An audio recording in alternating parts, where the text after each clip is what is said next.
It's the internet. You're busy. Let's do this for April 12th, 2023 for the next hour or so. Let me help you sort through the world of gaming on Game Mess Mornings Live with me, Jeff Grubb. Today, Final Fantasy and Tears of the Kingdom are getting some more footage this week, and Redfall is stuck at 30 frames per second. But first, please join me in welcoming today's co-host of Game Mess Mornings. It's Mike Minotti. Mike, how are you doing? Jeff, you know that I always run at the butteriest, smoothest 60 of those frames per second. So I'm doing good. The human eye can't see more than 24 frames per second, Mike. So it's all wasted on me. It's all wasted on me. First time I learned about what 60 FPS was Sonic Adventure 1. Was the first time I heard 60 FPS talked about in coverage. I was like, oh yes, I see. That's why this game looks good. Even though I had been playing probably other 60 FPS games, but I was like, I get it. Definitely. A lot of Super Nintendo games ran at 60. Yeah, I guess it's hard to tell games, of course. Yeah, but yeah.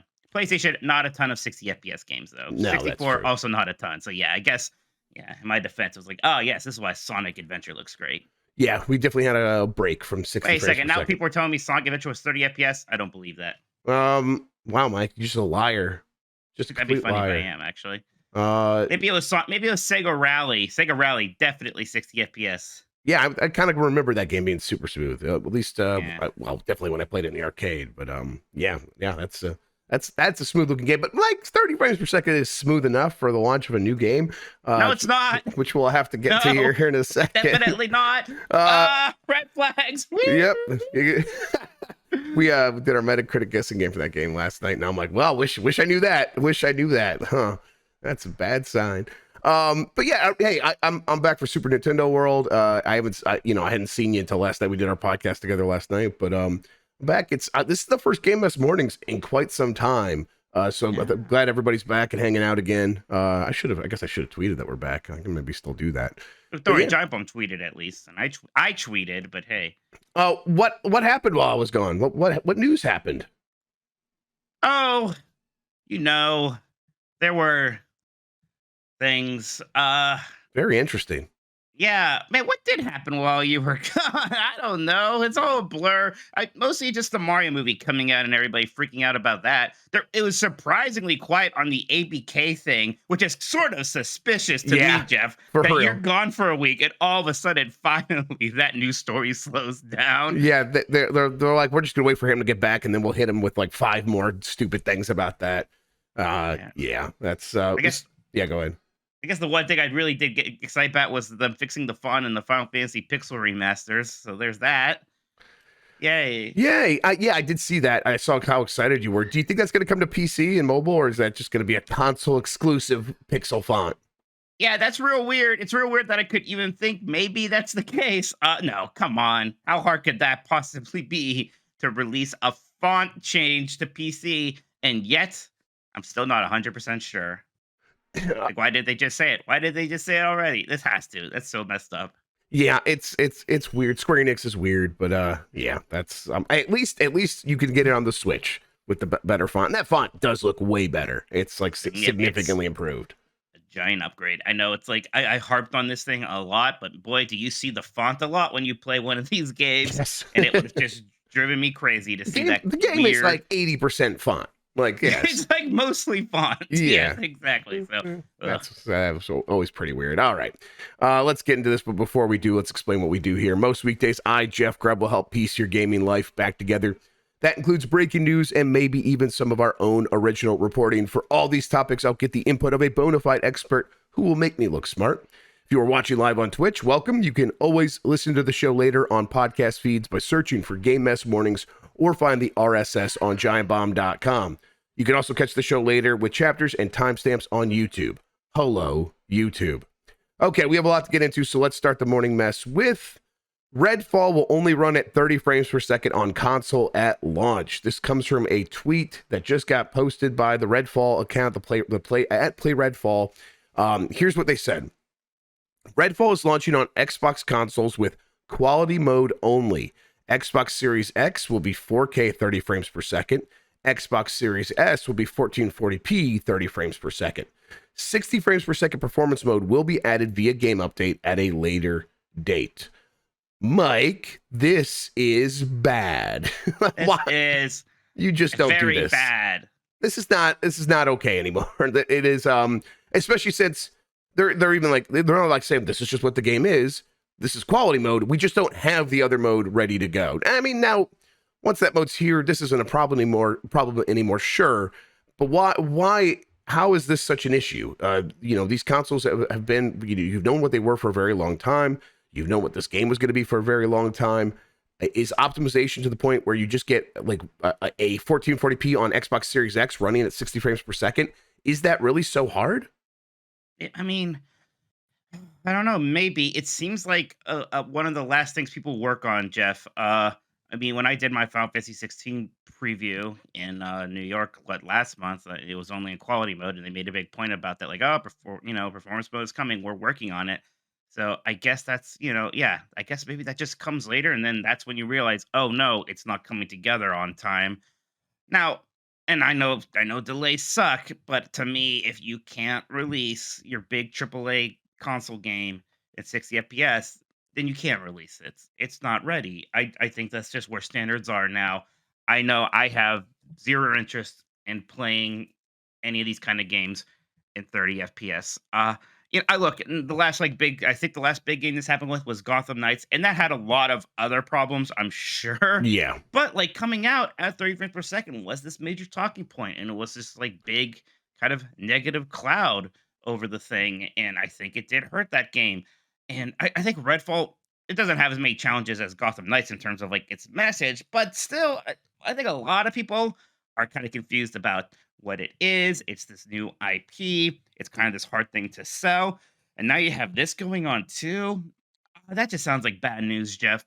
Yeah, it's Bacalar was in chat, and him and Dan went to go see this game in person in February, and Bacalar said in chat here today that this makes sense based on like their experience playing the game on PC in February. Now, what they're saying, this is for console, is launching on Xbox consoles with quality mode only. You're going to be able to run this thing at 60 frames per second on PC on launch day if you make the necessary adjustments, and that's going to be especially weird for a marquee Xbox game. I think I agree with you. You can't release it if it doesn't have 60 frames per second on console these days. It's I mean, I suppose it's up to the developer to be like, well, we decide that we don't need that. I think we do need that now.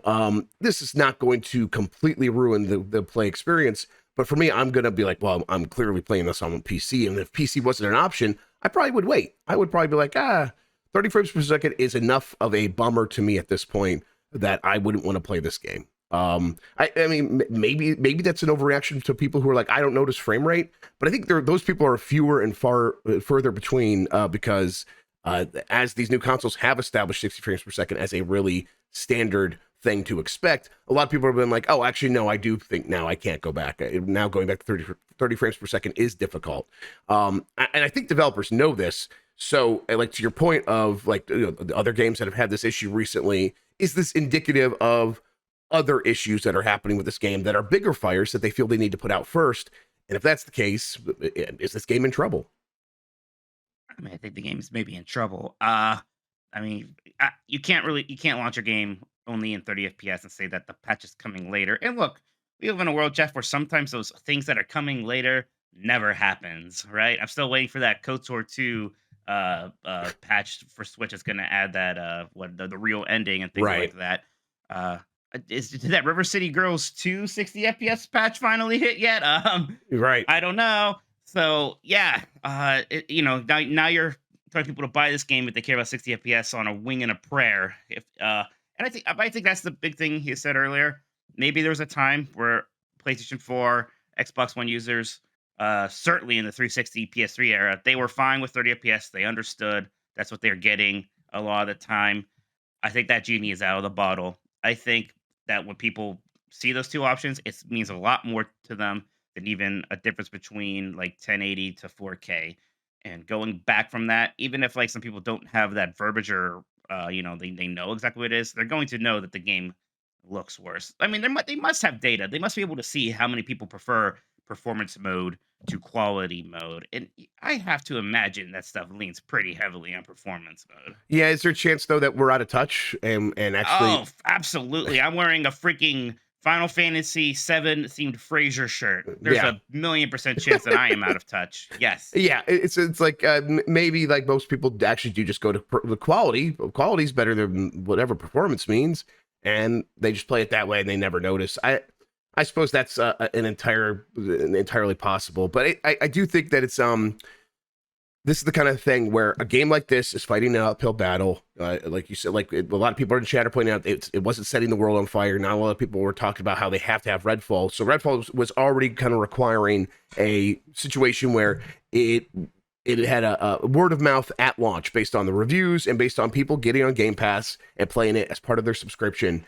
And yeah, all that like can help, and all that if the game is really good, the game still has a chance of succeeding. But people are looking for any excuse to not waste their time on something. So if you give them one little thing, that is enough to push them away. And I think this is one of those things that's pretty significant to at least a portion of the audience. And they're like, well, maybe I was going to play this at launch. Maybe I would have like dedicated some hard drive space. Oh man, I just made the mistake I always yell at people for. Dedicated some storage space on my Xbox for this game because you know it's the big new interesting thing. But that's like now if you give them a reason to wait, maybe they never actually get around to playing it. It's a weird move that I struggle to understand because in my mind, as someone who plays on PC, you turn this down, you turn that down, you set it to 1080p. And you call it a day. And if that's what you have to do to run at 60 frames per second, well, that's your performance mode.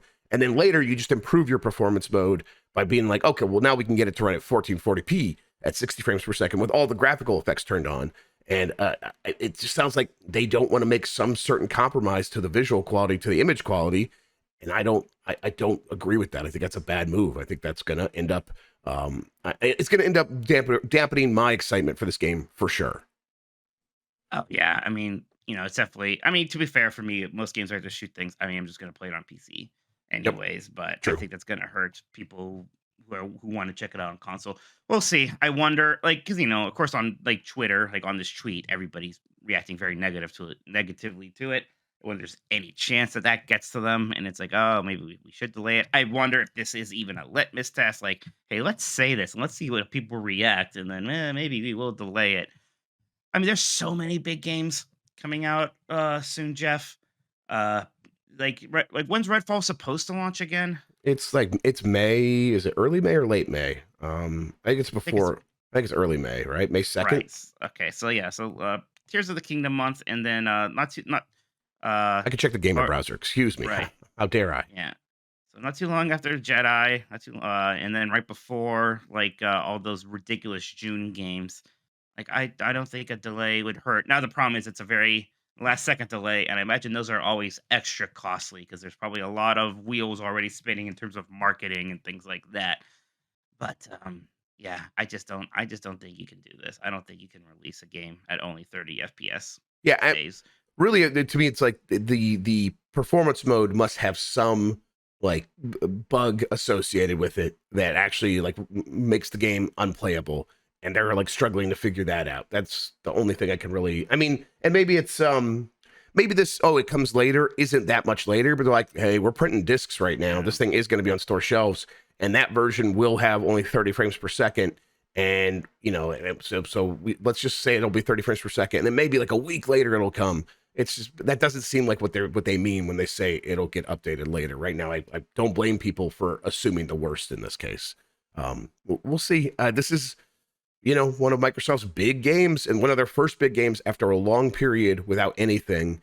I gotta imagine it's very important for them to get it right. And so this just doesn't instill confidence on that front. Right. That's the other thing here is Microsoft has had a big problem with exclusives. You know, we've had that great surprise with Hi-Fi Rush, but like, you know, not counting that and so many other things, it's been rough for them. Even Hi-Fi Rush is feeling like a while ago now. Yeah, this can't come out and be here. I'm gonna block some layers of my shirt. This can't come out and be mid or Fantastic. Or midge, yes. Can't be. Or midja. Yes. Fantastic. Jordan Midler It's in like chat groping says, myself. Yeah, that's normal. That's normal for you. Jordan in the chat is pointing out that it's weird they didn't just give a rough timeline for when people could expect this, because they don't know. Yeah, right. That's again, you got to kind of assume the worst. Like they're like, listen, we knew we wouldn't be doing this. Like if we would have figured this out. That's kind of how it feels. All right, let's move on here. Diablo 4 will receive new story content every 3 months. This comes from Cameron Co. at GameSpot. Diablo 4 is set to receive meaty quarterly updates every 3 months, according to Game Informer. In Game Informer's latest cover story, Diablo 4 Associate Game Director Joe Piora said that while he hesitates to use the word expansion, the game's post-launch quarterly updates will consist of additional story content that will be tied into the new mechanics and features of each update. Updates will additionally be accompanied by a new seasonal battle pass, which will come in both free and premium forms. Blizzard has previously confirmed that the game's first season will not go live with Diablo 4 and will come sometime later. Blizzard recently offered more information on what exactly Diablo 4's endgame will look like in the form of a developer video. Nightmare dungeons alongside areas out in the open world called Hell Tides will make up the bulk of the in-game experience. Nightmare dungeons serve as a harder, remixed versions of the more than 100 dungeons present in Diablo 4 at launch, with various affixes, further spicing up the replayability of each dungeon. In the cover story in Game Informer, Blizzard revealed 2 additional affixes players will have to overcome when conquering Diablo 4's in-game Nightmare dungeons. One such affix will see an invincible pillar of lightning constantly chase players throughout the dungeon, while another will add a shade that follows players and, if touched, will obscure their vision and summon additional enemies. The Hell Tides are kind of another version of this. There are multiple areas in the world can be affected by Hell Tides at once and persist for a limited time. Deadlier enemies will spawn within the Hell Tides borders, including remixed versions of various bosses from throughout the game. Like Diablo is a kind of game. It's the kind of game you play over and over again, and you want to know that the content is going to be fresh and fun. And they found ways to do that with Diablo 3 over a long period of time. This sounds like a good starting point for ensuring that Diablo 4 is the game that people want right out of the gate, right? Right. Yeah, that's exactly right. Because Diablo 3 has sort of figured that out with that adventure mode where in these seasons. So you're always rolling a new character and you're kind of doing this endless loop of dungeons and things like that and getting, loot. I think adding more story content to that, whatever that is, I'm curious just how beefy that kind of story content is going to be, right? Like, are they Right. going to keep making these big, expensive CG cutscenes for these things? Like, is like our bosses from past Diablo games going to show back up? What will this story content be? I don't know, but yeah, releasing that on a steady cadence is a good way to bring people back. That stuff helps a lot with MMOs, right? A lot of people do come Yeah. back just to see what happens next. And even some of the stuff you're talking about, these special affixes, kind of remind me of what Blizzard does with World of Warcraft's Mythic Plus dungeons, where it's like hard modes of dungeons, but you also have these special kind of things happening in it, like bombs will randomly spawn around you, or enemies become stronger when they have 30% health, things like that. And it kind of just gives you ways of remixing old content a ton. So yeah, this all makes sense. I think this should all work out well. That 3 or 4 months they're talking about. That's pretty ambitious. I wonder if they can Yeah. keep that up forever, but we'll see. Yeah, that's the thing where this sounds like the kind of thing we've been promised before in other games. Instinct in chat points out that Anthem promised something similar. I'm going to say this is not going to be Anthem, more than likely, but it still is like, yeah, it's ambitious. It sounds difficult to pull off, and at the very least, it sounds difficult to pull off on a regular 3-month schedule. That sounds like something that could very easily slip into. We're going to skip this one. We'll see you in the next 3 months. It's actually going to be a 6-month gap. Like that's probably going to happen. Right. And these other things, the affixes, they sound like enough to sort of fill in the gap and keep things interesting for most people, I think. No, because I mean, look, a lot of people were happy with Diablo 3 just kind of running dungeons over and over again, and Right. having these kind of interesting affixes. Is it affixes or affixes? I think it's affixes. Affixes, because affix. Yeah, that sounds I right. don't know affixes. why. Yeah, I want to sing because that you're to affixing something. Affixing.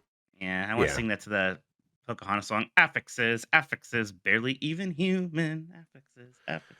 Moving Brought on, me to the Final core. Fantasy 16 They're is getting its own different from state us, of play which on means they can't be Thursday trusted. from We must sound Eric the drums Hilleback of Thurrow war. at Game Reactor. Pretty much every gaming enthusiast out there has been hyped to learn more about the all but confirmed PlayStation Showcase in May or June. But the Japanese console maker has a special treat for us earlier than that. Sony and Square Enix has announced that Final Fantasy 16 will get its very own state of play show at 10 p.m. BST, 11 p.m. CEST on Thursday. This will show more than 20 minutes of gameplay to get us even more excited for when the game comes to PlayStation 5 on June 22nd. Mike, this is like, you are already sold on this game, right? Are you even going to watch this state of play? That's the thing. Like maybe I think I know what they're doing with this because when they had that big press event that I got to go to, some people got to go to, where we got to play the game, it was very combat focused, and they even said we're going to talk about like some of the RPG stuff at a later point. I imagine this is them really talking about some of that RPG stuff, things that do let you do character customization, give an idea of what crafting and side quests, exploring the world looks like. But also, yes, I am very sold on this game. Now, granted, I've seen a lot of it and also got to even play it for a bit. So I definitely have a bit of that. I don't really need to see much more of this, let alone its own state of the play. But hey, I get it. This is a big exclusive for them from a third party. I'm sure like this is part of the deal that's going to get this kind of presentation. But yeah, I guess I certainly feel like I'm sold on it already. I don't know how many people are on the fence still and need to see another 20 minutes to get sold again. But we'll see. I Do you bet there's gonna be a lot more things that are gonna make it look like God of War Yeah, I was Ragnarok, gonna and I'm say, gonna feel vindicated. do you relish this coming out so people will be like, man, this does look God of War, God of War. Oh my It'll look God. very God of War. Yeah. I'm expecting them to kind of show off like those elements that really just tell people what this game is so they could be prepared for it. But also I think they're going to continue like just doing very hype moments that look really cool. So they could sell this. It's going to be a big commercial for this game. 20 minutes is a long time. They could show a lot throughout that stuff, but I also expect this to be a very meaty game with a lot going on. So there's probably a lot to show off. I'm ready to see this because I didn't get to go hands on like you did, so I'm like I want to see more of what Mike was talking about. So this will be my chance. That 11 p.m. CEST is probably 2 p.m. Pacific time. I think that's right. I was trying to do the math in my I head. don't know. I could do Pacific to East Coast. Everything else is a rough conversion. Yeah, for me. exactly. I think it's 2 p.m. So that'd be 5 p.m. Eastern time. PS5 sales surging in the UK while Switch and Xbox drop off. This comes from Joseph Yadin at GameSpot.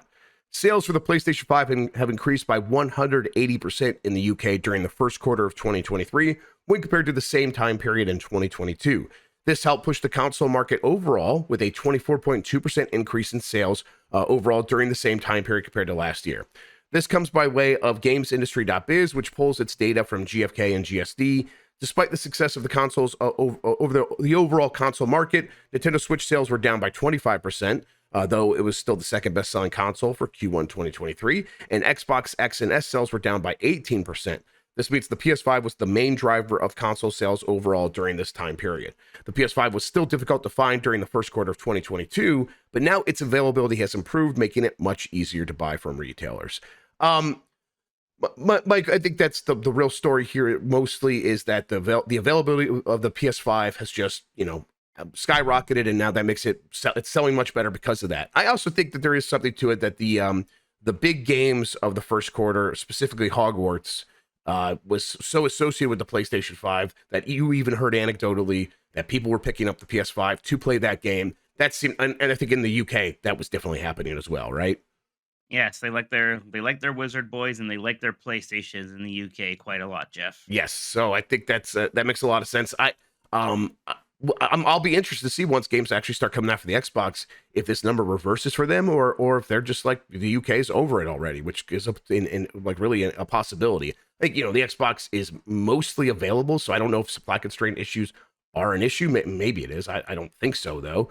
But still, it's like okay, yeah, they haven't had a ton of big exclusive games, so yeah, that's hurting it. And then for the Switch, it's at the end of its life cycle, down 25%. Do you think the Mario movie changes that tune at all for some of these markets? I mean, maybe a little bit, but Zelda's gonna actually change that tune. Well, I guess it is kind of a little weird to say that because you're like, well, who is out there that's excited for Tears of the Kingdom who doesn't have a Switch? But there's probably maybe a lot of people who haven't upgraded to an OLED yet, and they're gonna go buy their second Switch or things like that. So I'm sure there's gonna be a Zelda bump, probably more so than a Mario movie bump. Although, like, I mean, that movie's doing so well. Again, maybe there are people who are watching that and haven't gotten a Switch yet. or their kids haven't had a Switch yet, and they're all things Mario, so you got to get a Switch and you got to pick up Mario Odyssey, or the most core of core Mario games, Super Mario 3D World. Correct. Yeah, Yeah, that upset me so much, by the way. yeah, I know. I mean, Mike, I've been upset for about years now, hearing him say that. I know this is an insane thing to say. I can change him. I I think we can reason with him on this point. Look, No! I'm going to give him the benefit of the doubt. It's not a bit, right? He's reasonable and he's Mike, open. no. He's open to contemplation. He's open to No. dialogue. Look, it's one thing. Look, I'm not trying to tell him what eggs are. I know that's a lost cause, but he knows Mario. He knows video games. He should know better. If it's all this is about is that he doesn't like portable games. This is all this is about, is that he doesn't consider the Mario Land games, and then by association, Mario 3D Land Core, because they're portable. And then the fact that this game is like a named sequel to a portable game, that's his problem with it. That's all that it is. If we could just talk him through this, because it's bananas, Jeff. It's madness. It can't be allowed to go on. This does feel like at some point during that rant, Mike, it should have like cut to you continuing to rant while in a straitjacket in a padded room. Like that's what that felt like. He can be reasoned with. Yeah, no. I think that even Miyamoto himself could tell him exactly what a real Mario game is. And Dan would just be like, well, one time you said Yoshi's Island was a real core Mario game, so that's all I'm going to choose to remember. So, yeah, good luck with that, Mike. I'm so sorry that you're here. I'll be honest, like, as much as I get upset about that, I'll be like, look, I will like acquiesce that. I'll be like, sure, Yoshi's Island's a core Mario game now. Even though Mario isn't the main playable character, yeah, that's a core Mario game, all right. But you have to admit that 3D World is, for the love of God. Because of course it is. Like, of course it is, yes. Of course. It should not require explanation. The fact that I have to explain it, that is very upsetting. But still, Jeff, he's human. He's a decent man. I don't know if we can know that. He has wants and needs and hopes and dreams like the rest of us. He can be talked to. Did you see the end of the bombcast yesterday where he asked terrorize your kids? Yeah, terrorize my kids. Tell them Kirby is stinky. Yeah, that's good. Yeah. The clips out there somewhere if anyone wants to see that. After mocking me about Mickey or something because they called him Uncle Mike. That was fun. All right, let's move on. I don't have kids. He'd be terrible. Just The Legend of Zelda Tears of the Kingdom's final pre-release trailer arrives on Thursday. Comes from Tom Ivan at VGC. Nintendo will publish the final pre-release trailer for The Legend of Zelda Tears of the Kingdom on Thursday. The trailer will debut at April 13th at 7 a.m. Pacific Time, 10 a.m. Eastern, 3 p.m. BST, and 4 p.m. CEST.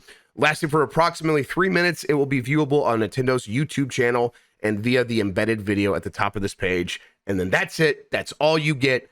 Go buy the game. I think this is kind of what I felt would happen. We get one more trailer and then we go into the game. And that I still don't expect them to show dungeons or much of the story. I think they are holding back stuff because they are very confident in what they have.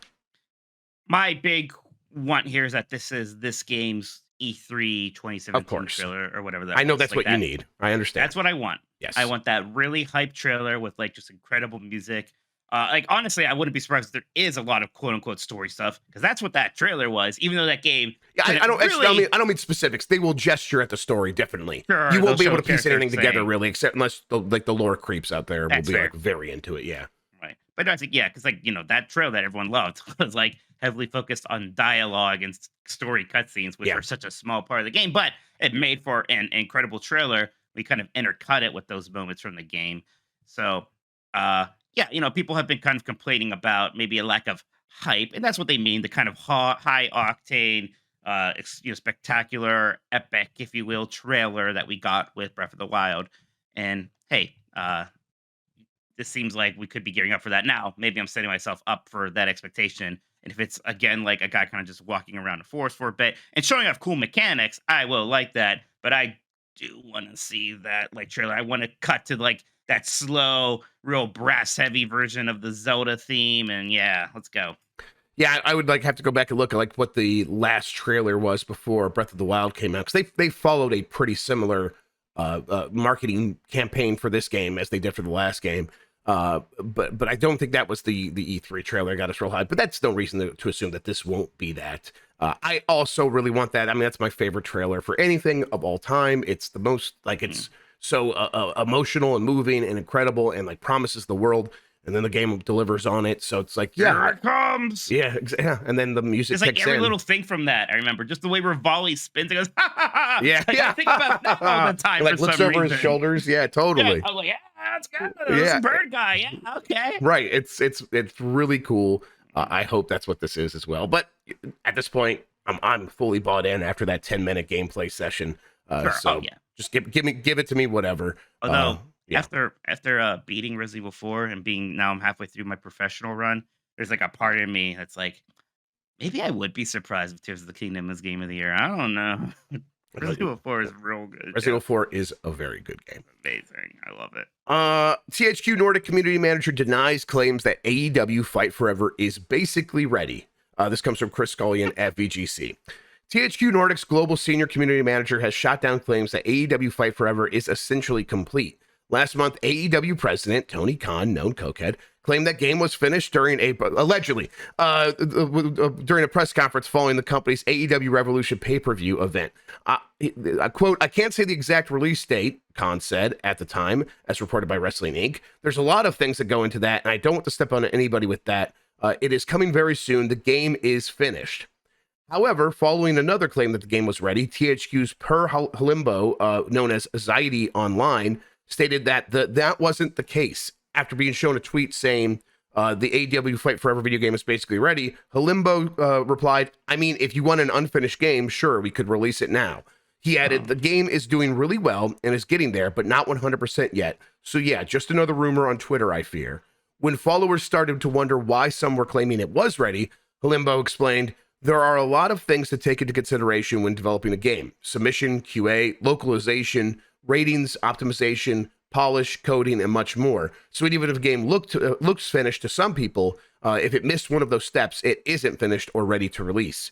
AEW Fight Forever's release date has been a constant unknown. In June last year, AEW star Kenny Omega said he hoped the game was on schedule to release in 2022. When it missed that date, the date moved to February 2023. In February, Omega, who had played a large part in bringing the game to life, claimed it had been delayed further because some of the game's content had to be, quote, scaled back to meet the desired ESRB rating of teen. Mike, what's going on with this game, do you think? I do not know. I mean, I think initially, with it not coming out in 2022, it is a case of video games are hard to make.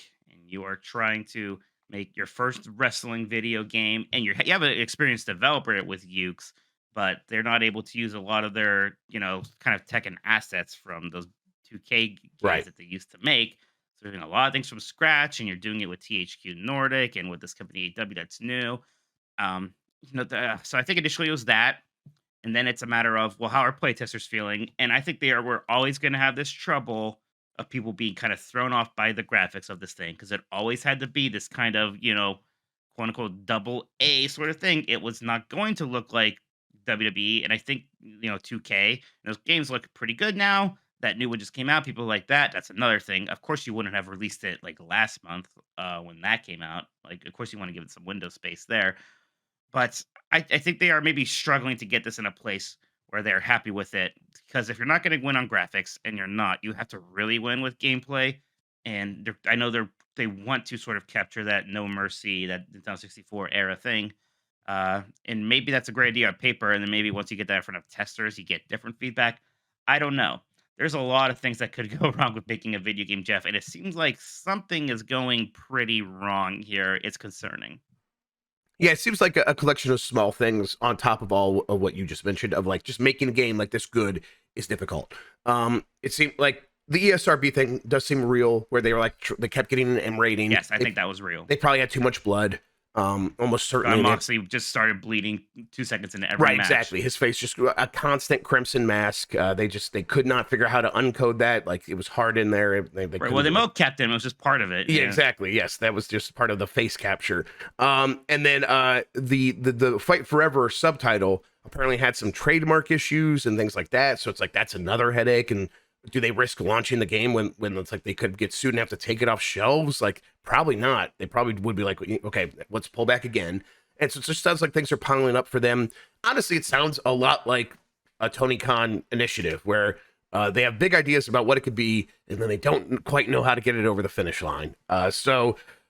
We'll see. This game will come out eventually, but they probably have a handful of headaches they need to figure out first before they actually get to that point. In terms of it being ready, I mean, I'm sure it's content complete and all this stuff about submission, QA, localization. The truth is probably in there somewhere. Sure, yeah, Right. But it's also probably there's legal definitely issues.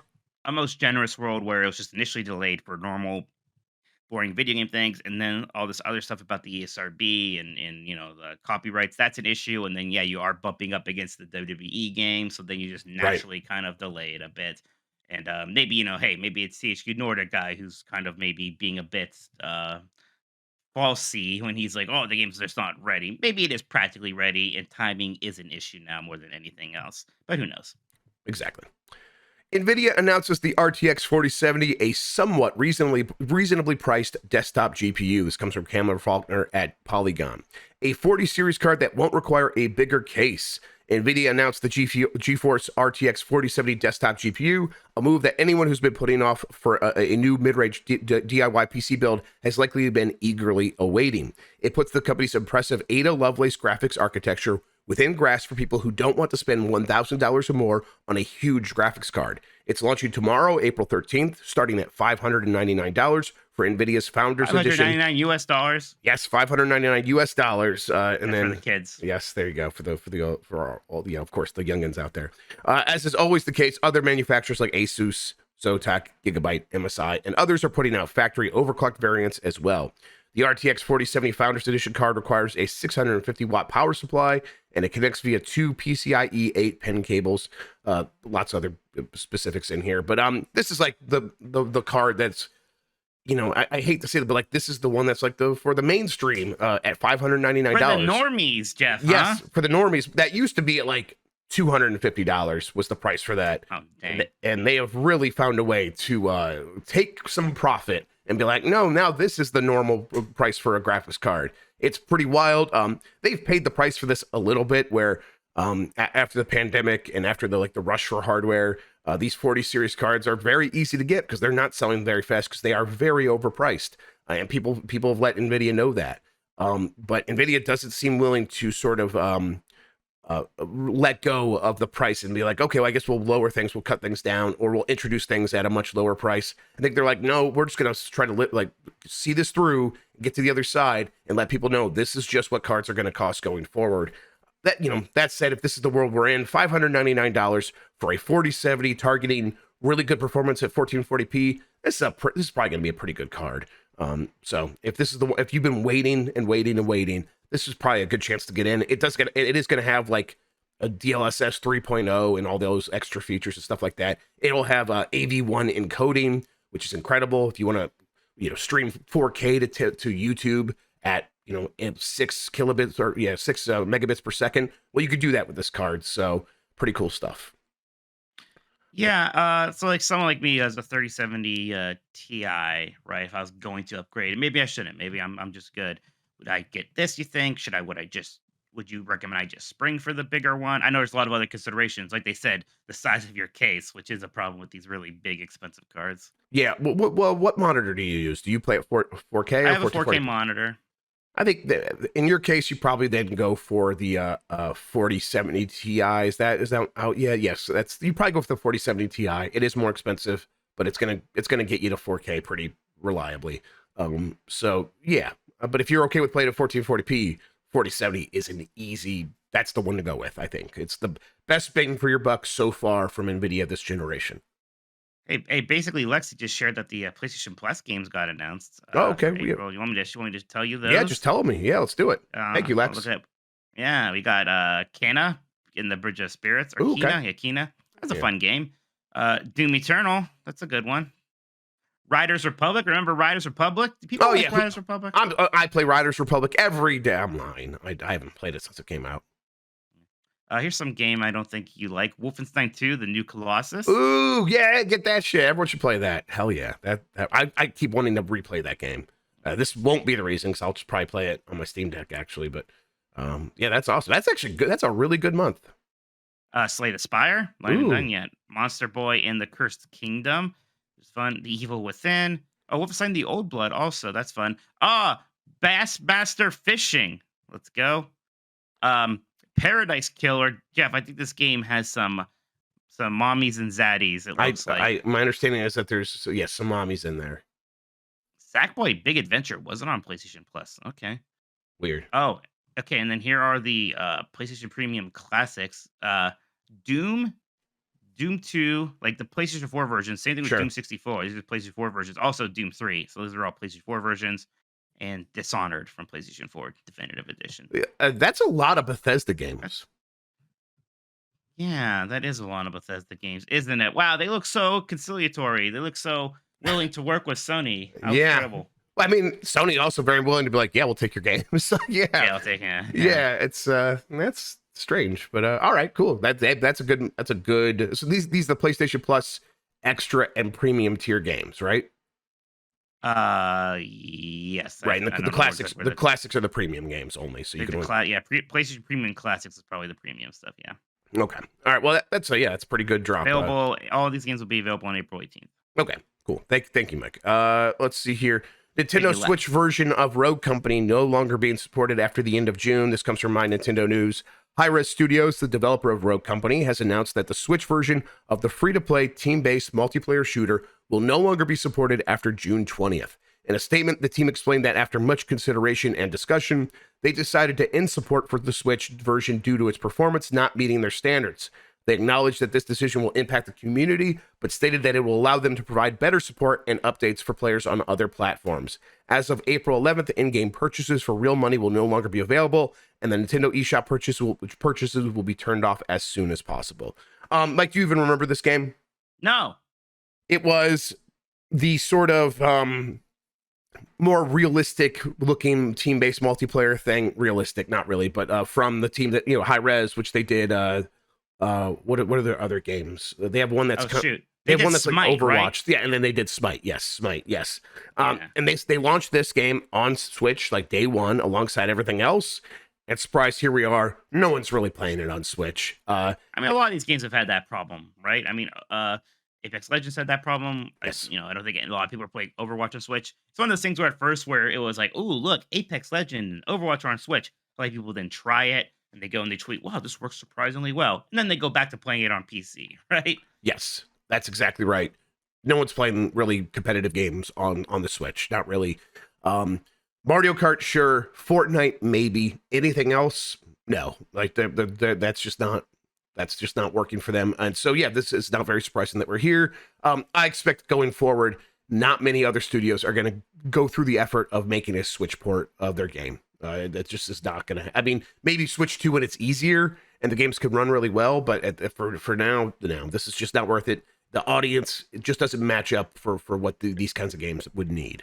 Yes. And yes, chat, obviously Splatoon 3, the Nintendo exclusive, people do play that on Switch. Yes, of course.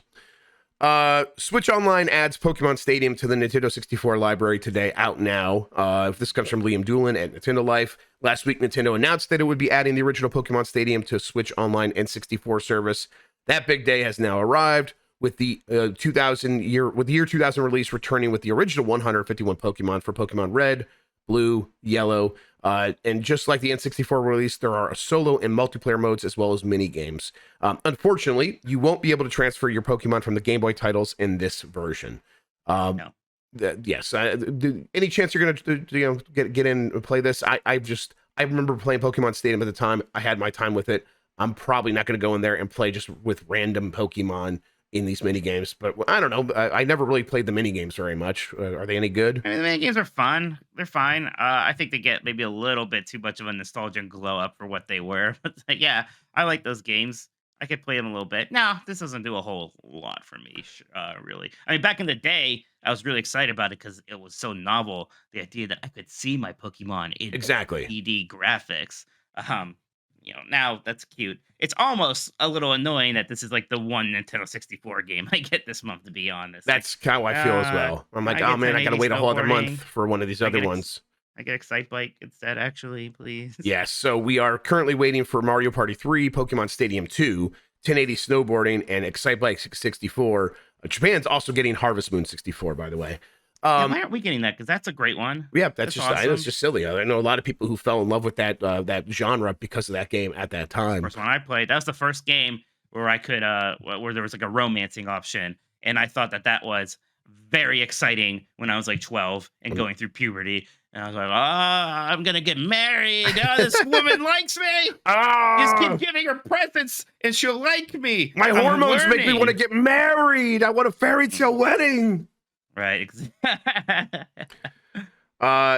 Mario Party 3 and Pokemon Stadium 2. I'm afraid one of those will come out next month instead of 1080 or Excitebike 64. I think you're correct. Yes, and it's probably exactly what will happen. Excitebike 64, and I will always say, is an underrated classic. It's a gem, so people should play it. And everyone knows 1080 is fantastic. Right. All right. Rumor is that Star Wars Racer Revenge is being remastered for release later this year. This comes from My Nintendo News as well. A Reddit user is reporting that Star Wars Racer Revenge, which launched on the PlayStation 2 in 2002, is reportedly being remastered for modern platforms and will release in the fourth quarter of this year. The user reports it will be made available on all current systems, including Nintendo Switch, and that the studio behind the remaster has worked on Star Wars projects before, but will be their first remaster of this kind. They also note that the Star Wars Racer Revenge remaster will be similar to that of Destroy All Humans and SpongeBob SquarePants Battle for Bikini Bottom Rehydrated. It should be noted that this is marked as a rumor, and nothing has been formally announced. So this is like different from like the Aspire, just kind of porting over with like, some better specs. It sounds one racing game. It sounds that way because I mean the Destroy All Humans and SpongeBob SquarePants Battle for Bikini Bottoms Rehydrated were like pretty significant upgrades. Right, almost remakes. Yeah, right. They're on that. Really. They're on that spectrum. They're on between... that like Metroid Prime remastered level. Exactly. Yes. Right. So that would be cool. Although Racer Revenge not as good as Episode 1 Racer. No, but one of the big reasons why is because it ran at 30 frames per second. Right, was a big problem with it. Going back to that, so if you can boost that up, that alone could go a lot. I mean, maybe that's why this is a game. Yeah, you don't just simply port over, because Episode 1 Racer, they put that in Switch, just made it run at 60 FPS. Fantastic, love it. I played that game a ton on my Switch. Still incredible. But yeah, there's maybe a bit more work to do with Racer Revenge. Although there's a part of me like, can't we just make a new pod racing game? Because that would be amazing. That'd be very cool. So cool. That'd be really. That'd be excellent. I would like that a lot. But I think you're right that they could probably find the fun and make this game like really good by just doing some upgrades as part of this remastering. So yeah, I'm hopeful for this. That's fun. Yeah, this is the only game where you get to play like awkward preteen Anakin, because it takes place between Episode 1 and Episode 2. So that's exciting. Oh yeah, that's what I've always wanted. I'm lying. I don't want that at all. You're Bantha Poodoo, Jeff. You know it. Is Xbox teasing something Banjo-Kazooie related? This comes from Jonas Maki at Game Reactor.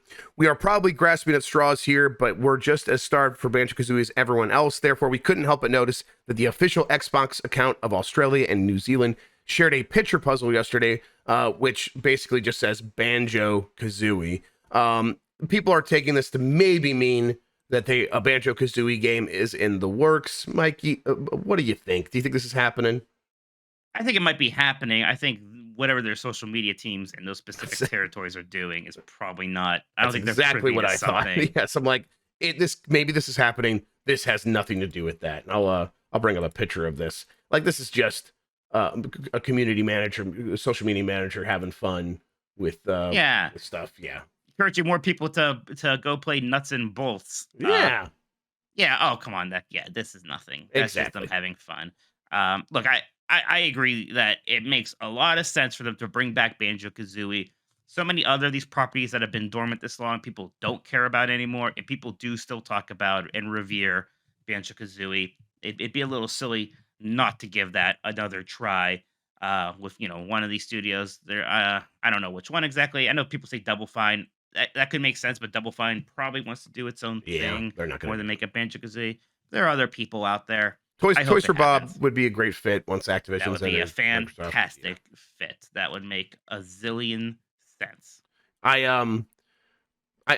would love a Banjo-Kazooie game to get announced very soon. This has nothing to do with that, though. But it makes a lot of sense, like we keep saying. And But I also don't think it's something that could happen very, very soon. A lot of studios very busy working on everything else. It's not coming out before Fable. Yes, exactly. All right, final story here. DFC is like an industry intelligence firm, and they say that the global game audience has reached 3.7 billion people. This comes from Brendan Sinclair at gamesindustry.biz. There are now 3.7 billion game consumers around the world, according to DFC. Thank you for not saying gamers. What's that? Thank you for not saying gamers. Yes, yeah, Brendan. Consumers. That's Brendan Sinclair. Shout out to him. He knows what he's doing over there.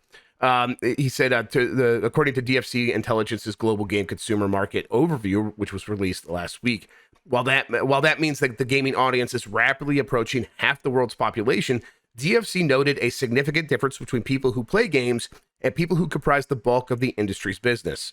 Quote, the reality is the overall number of video game consumers is fairly meaningless and mainly used for grabbing headlines. The actual core consumer base is only about 10% of that 3.7 billion. Furthermore, that 10% needs to be further sub-segmented to obtain the true addressable market for a specific product. So you say, like, there's 370 million people maybe who are hardware-driven consumers, people who buy consoles and PCs specifically to play games. And then you need to cut up that even more to find the number of people who might possibly buy a Nintendo Switch, for example, which is not 370 million. Like, that's not happening. He says, and then the rest of that audience is basically playing on mobile. Getting mobile-only consumers to upgrade to a larger screen is a major opportunity, DFC noted. However, it will not be easy, and most companies in the game space are smart to narrow their focus to core consumers. Nevertheless, there is definitely an opportunity to expand the video game hardware business. Mike, we've heard Phil Spencer say there are 200 billion gamers. He might, or not 200 billion. There's 200 million gamers. I think he is using that smaller number, and that's like he's right to do that. Yes. Because he has in the past also said 2 billion gamers as well. But I think that in recent times he's like gone back to focusing on that narrower group because you want to go with the people who want to spend money on hardware because they're also the people that are more likely to spend a lot of money on video games. And trying to convert this mass audience of people who just pick up a game on their phone into your next big consumer is a really tough uphill battle. Even if you put stuff right in front of them, even if you have cloud games going right to their phone, it's not an easy sell. It was hard converting a lot of Wii owners to be actual quote unquote gamers, right? Exactly. And a lot of people they had the Wii, they had it right there, they had the controller, and they played Wii Sports. They did not buy any video games. Yes, or maybe Carnival games. Yes, they bought the one that came the Wii Play that came with another Wiimote, so they could have two, so they could do some Wii Sports games together. Like yes, yeah, and then Wii Fit, but yeah, they weren't buying Zack and Wiki. And then Wii Music. Oh wait, maybe not that one. No, not so much that one. Yeah, right. So it's like the Wii is a very, very good example of this blue ocean strategy of like there's all these untapped gamers out there. The Switch is doing much better than the Wii ever did because the people that own Switches buy video games, and you cannot overstate how important that is. This will be the first Nintendo system ever to get to 1 billion units of software sold, something that Nintendo's gotten close to before, but has never surpassed, and now they're going to with the Switch. So it's... I think a half of that billion was Luigi's Mansion 3. I think so. That sounds right to me, yeah. But yeah, I'd be interested to see how like executives like Phil Spencer and others use these figures going forward, and because I do think like with after Game Pass has sort of like had it's just like steady growth and not its exponential growth. I think they are realizing we're not going to actually reach these 3.7 billion gamers with Game Pass. That's not actually going to happen. All right, I have the poll from whenever this was. It was literally weeks ago, but I'm back now. Will Dan actually enjoy Super Nintendo World? 55.7% said yes. 44.3% said no. Oh, I was on the last Game Pass mornings. How about that? Yeah, that's right. Yeah, I remember coming up with this. That's right. I think we could safely say he did enjoy it. So look out for that. The video will be up live soon. You can see it. I think we're both similarly impressed just by walking into that place and being blown away by how immersive it was. So yeah, and then you could definitely watch that and get our full opinion on stuff, and we kind of talk about each little attraction that we were able to interact with and all those things. Mike, I need to come up with a new poll question, which I haven't done yet. But while I do that, Why don't you buy me some time by telling people where they can find you on the internet and what you have going on? I could do one better. I can help you out here. Just ask people Ooh, this about 60 FPS. Ask people what did they play in performance mode or quality mode when given the choice. How about that? brilliant. Let's do it. I'm writing it out right now. Genius. You can find me on Twitter and Twitch at Tolkoto, Tolkoto. Please check out GamesBeat. That is where I am the managing editor. Check out our stories there. And yeah, Jeff and I, we do Last Nintendogs on Tuesday. So that episode happened last night. You can check that out on Jeff's YouTube channel. And Thursday, we'll be doing Game as Decides. I think we're doing another console draft, which have gone poorly for me. I won the last time, no matter what Jeff tries to say. I will just say the facts that I won the Twitter poll with 7,000 people voting. You've never said the never Twitter poll counted before. You won the game. Of course you won the game because the Discord, the people in there voted for you. I'm just saying I also happened to win the Twitter poll. Go back to San Diego. All right, let's say 1080, 60. All right. Do you play games on performance mode, which is 1080p 60? Or quality mode, 4K 30 frames per second. Do you think that's a fair way of putting it? So that it's like there's a big distinction between the two? To say again, I'm sorry, I had a performance mode, 1080p 60, or quality mode, 4K 30. Like those are like that. I'm trying to like give people because people will be like, yeah, sure. Because if I just say performance mode or quality mode, people are like, well, I play on quality mode if I can get 60 frames per second. Yeah, sure. That's what y'all sound like. I guess you did specify for the actuallys out there of the world. All right, that will go live right now. Let me put in Game Mess Mornings. There we go. If I can get the bottom of that, there we go. Where'd the tweet button go? All right, well, I'll figure that out in a second because this whole website's broken and it's very bad these days. Okay. Mike, thank you so much for spending today talking with me about video games here on Giant Bomb. You're not welcome. Speaking of Giant Bomb, everybody, we have plenty of stuff going on. Let's see, I got a meeting to talk about DreamHack, but after that, we're gonna do a four-sword fiesta.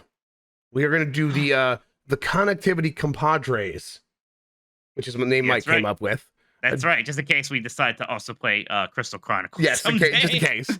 Doing the Four Swords Fiesta. Listen, we have it working. We're going to get in there early to make sure. We have a backup mode to make sure everything's going to work, but it should be fine.